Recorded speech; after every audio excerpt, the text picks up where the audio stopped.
Hello, this is Lady Boulain. I hope you're having a fabulous day. Thank you for your support. Thank you for subscribing to the channel. Thank you for your thumbs up, for your comments, and thank you for sharing the videos.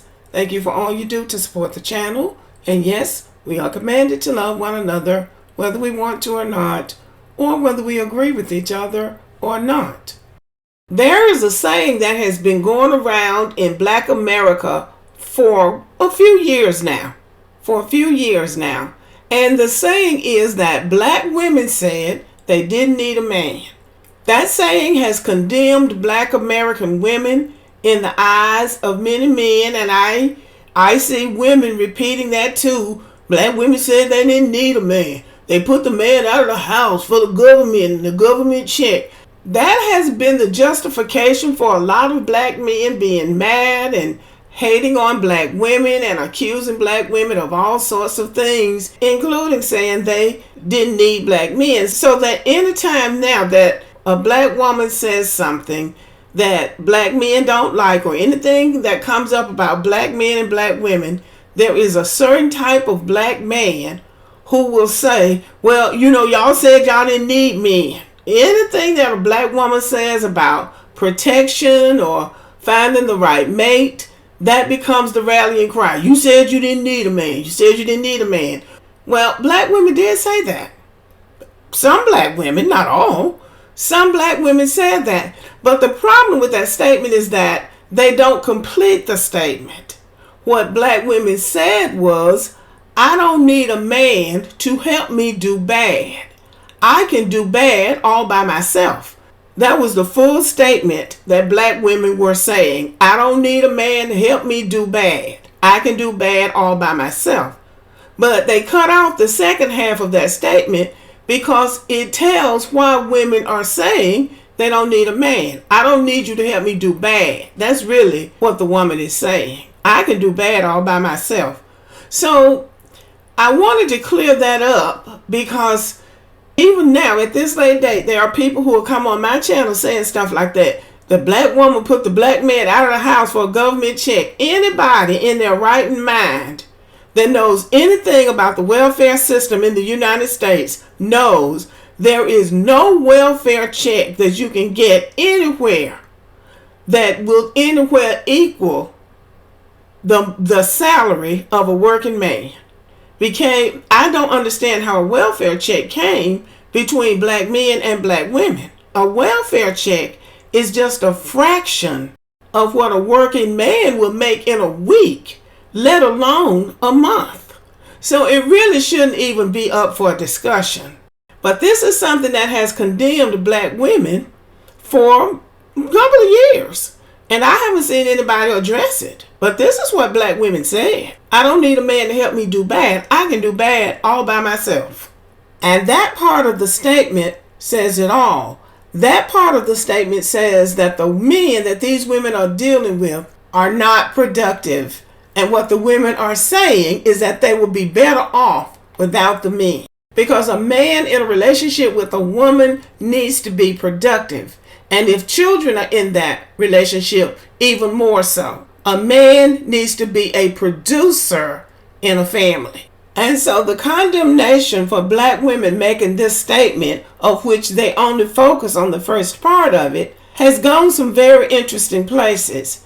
And now Black men are feeling emboldened to go before white men, demeaning Black women, degrading Black women, because Black women are so hard to get along with and they want them to pay child support.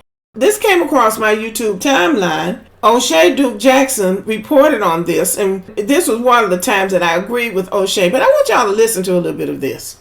This particular episode on the spiritual word, I believe it's kind of like the Shade Room, maybe the Are Owned by the Shade Room. And they had this brother on the interview by the name of Al Sean Martin. Now, looking at him with all these ropes in his head would be a red flag to me as to whether or not he would be taken seriously. But when I heard this clip, I was taken aback, okay? In this clip, he's talking about dating Caucasian. I'm gonna be real with you. I like white women. Oh, nice. All right. Yeah, that's what like I date white girls. Like them girls I kind of like aim for. You know what Interesting. So does my man right there, JL. He ain't looking at you, but you get to tell he got the one that came up here. My boy JL, he likes white girls. This is something I haven't really realized until like the last few months, but like it says so much about a black dude if he's the type of dude who will only date black women, or if he's the type of dude who only dates white women. You can be more of a normal guy if you're in the middle, but like usually if you're one or the other, creates a very interesting portrait. Listen, I'm of who you are. I'm trying to get more of my brothers on white women. Shout out to my brother. Shout out to my brother G Flirt.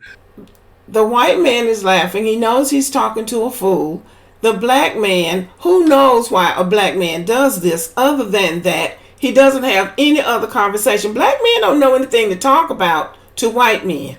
So they talk about women. They're not going to talk about white women unless they're saying stuff like this. But talking about black women is the grift on social media for low quality, low achieving black men.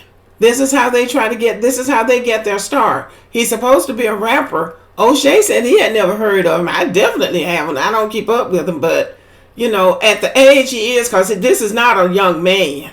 He's in his 40s or 50s, and he's on social media talking about dating white women.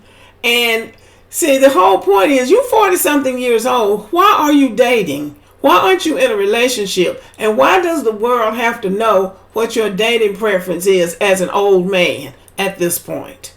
So now here comes the hook of the conversation. So y'all listen carefully.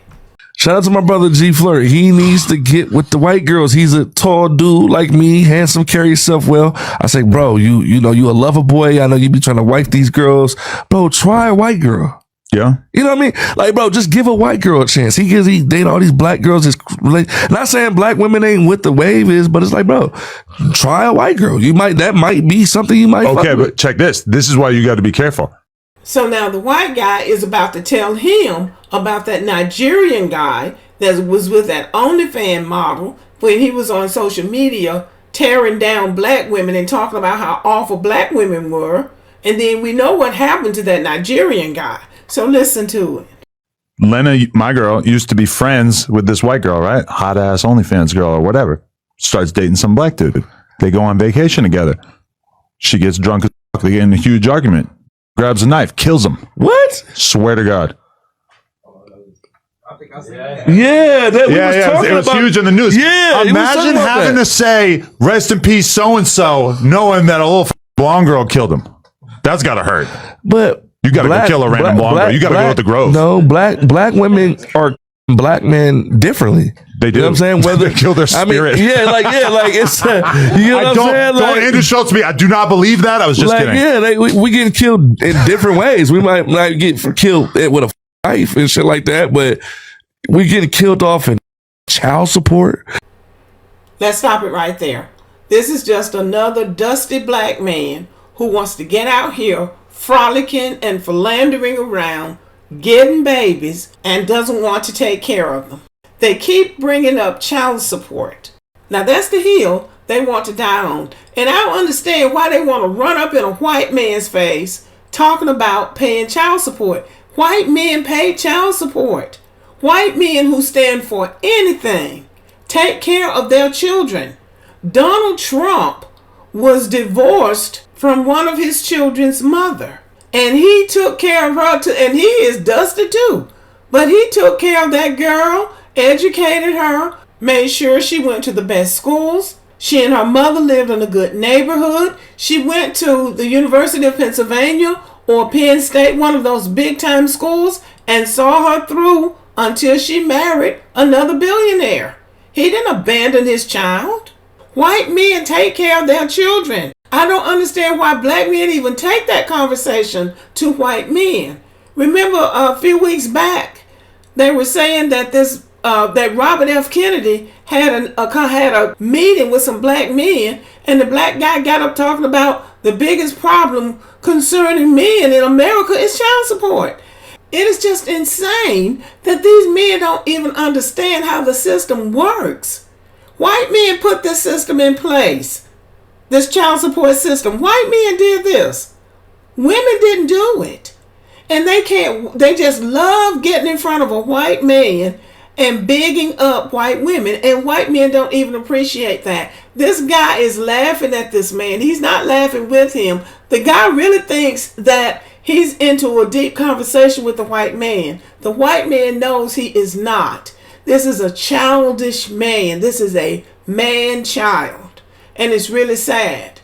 But this is the reason why black women said, I don't need a man to help me do bad. I can do bad all by myself. And as my father told my 5 brothers, and he drilled that into their heads all the while they were growing up, you shouldn't even be messing with a girl that you wouldn't want to marry.